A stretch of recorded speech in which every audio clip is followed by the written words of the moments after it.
Olá, alunos, tudo bem? Aula 012 do dia 8 de junho. Bem, pessoal, nós estávamos vendo na aula anterior, colocamos lá no blog, sobre solos. Então a aula foi do dia 1º de junho, a aula 0011, onde havia uma correção da atividade da aula 010 e vimos sobre os tipos de solo.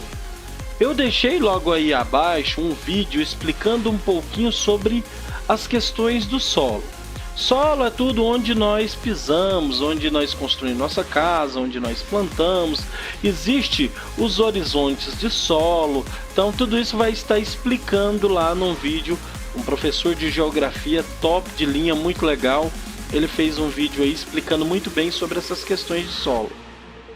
O solo ele leva milhares de anos para ele se transformar da rocha mãe até se transformar no horizonte que nós utilizamos hoje para a plantação, onde você vai construir sua casa. Então existe aí algumas formas diferentes. Aí sim tinha as atividades.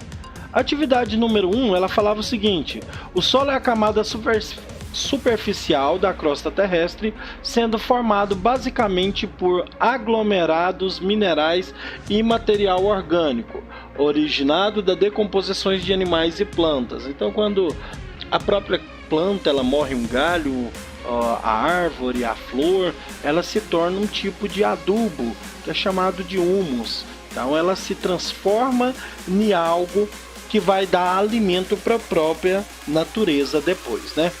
Aí vem a pergunta: podemos dizer que a vida está profundamente ligada ao solo? Por quê? Sim, nós podemos falar isso.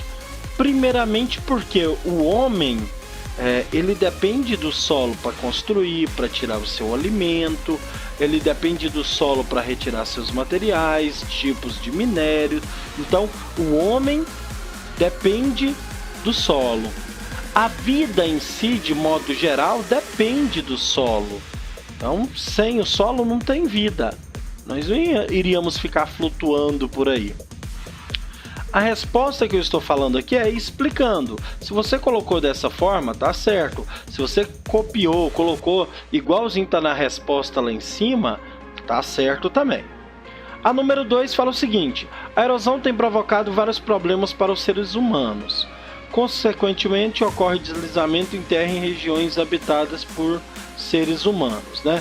Ocorre deslizamento em regiões que são habitadas ali principalmente por pessoas mais carentes, ou regiões mais carentes, que são muitas vezes aquele soterramento que acontece na cidade grande, porque as pessoas constroem ali próximo aos barrancos, né? Aí vem a perguntinha: explique em poucas palavras o porquê da erosão aumentar quando a vegetação natural de uma área é removida. Vamos lá, para a gente entender por que isso. Olha, vamos ver essa imagem aqui. Quando nós temos uma área que o solo dela está maduro e ela tem a vegetação, as raízes aqui embaixo, ó, ela funciona como uma tela de proteção. Então, se chover, as raízes fazem com que a água ela vai infiltrando aqui embaixo, e aí ela deixa o solo firme. Se por acaso não tivesse árvore aqui, de pouquinho a chuva ia fazer igual faz aqui, ó. Ela ia batendo, ia tirando terra, até que ia formar uma erosão e ia carregar tudo. Ou seja, sem a presença da vegetação, ia ser removido muito mais área. Então a vegetação ela serve ali como uma proteção do solo, ajuda na infiltração da água, mas também não deixa acontecer a erosão, entendeu? É isso aí que acontece.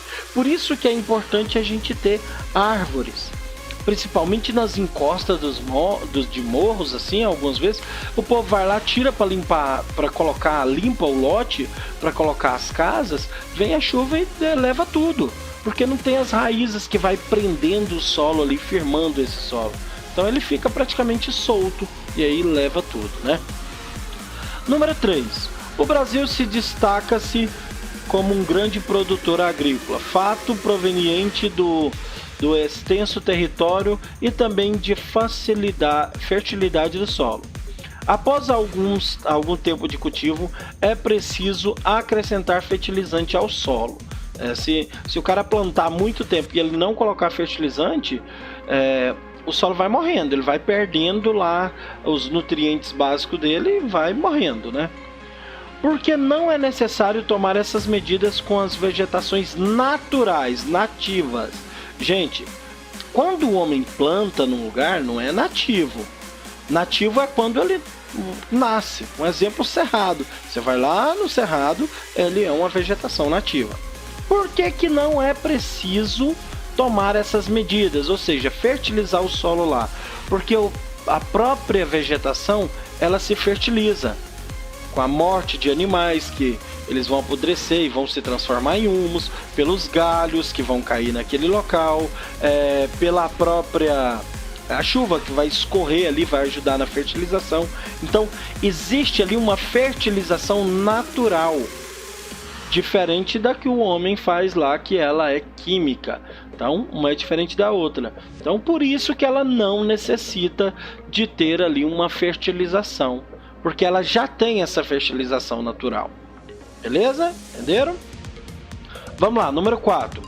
A cobertura vegetal, matas e florestas, desenvolve importantes papéis de manutenção do solo e na qualidade do ar que respiramos. Justifique sua resposta. Primeiro, há muito tempo atrás o povo sempre fala assim, as árvores são o pulmão do mundo.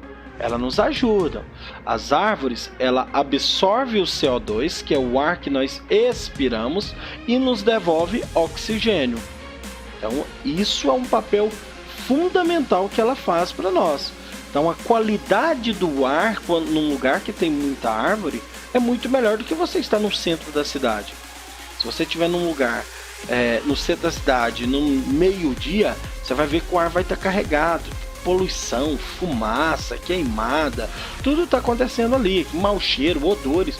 Se você estiver lá no meio da mata, você vai ver que o ar é fresco e limpo. Então, a vegetação, ela contribui bastante para o meio ambiente e para o ar que nós respiramos, né? 5. A diversidade de vegetação e a sua localização são influenciadas pelo quê? Gente, pela chuva e pelas rochas? Não. Pelo tipo de solo e as condições climáticas? Sim. A vegetação, ela é influenciada pelo tipo de solo e as condições climáticas. Não é só a chuva que vai fazer com que a vegetação seja daquela forma. Vai ser chuva, vai ser sol, vai ser quente, vai ser frio. Então tudo isso vai influenciar. Resposta correta, então, letra B. 6. O que significa um solo ser permeável ou impermeável? Solo permeável é aquele que a água entra nele e facilmente ele vai para o fundo. Quer ver um exemplo fácil? Se você pegar um copo de água e jogar em cima do monte de areia, você vai ver que ela vai sumir rapidamente, a água some. Por quê?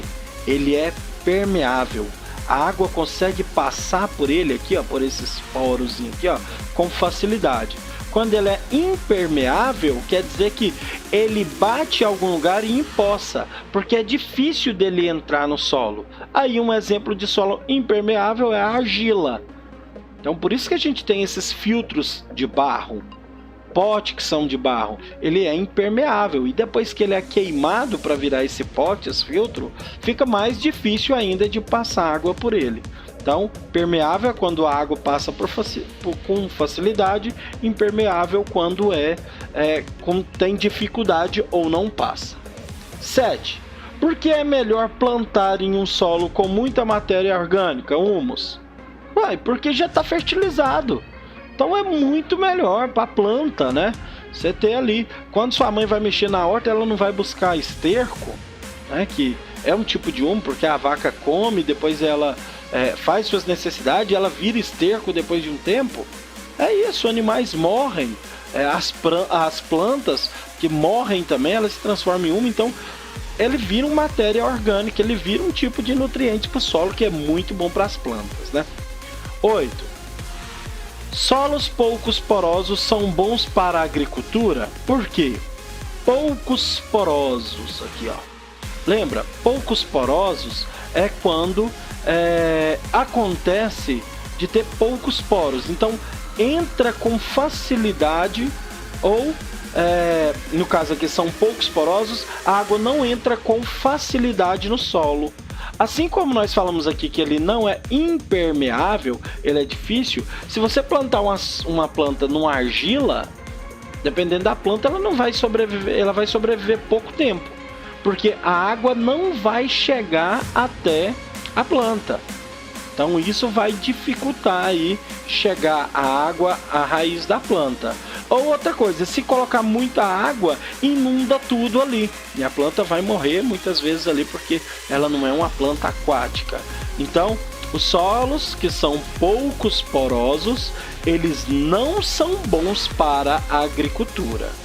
Tá bom? Porque a água ela não consegue atingir a raiz. Ou então, quando coloca-se muita água, ela acaba, podemos dizer no ditado popular, afogando a raiz. Beleza, meninos? Então essa é a nossa aula de hoje. Não esqueça de ver o vídeo, viu? Vídeo muito legal e está explicando tudo isso sobre solo. Isso aqui é só a correção da aula 010, tá bom, meninos? Forte abraço e até a próxima aula. Valeu!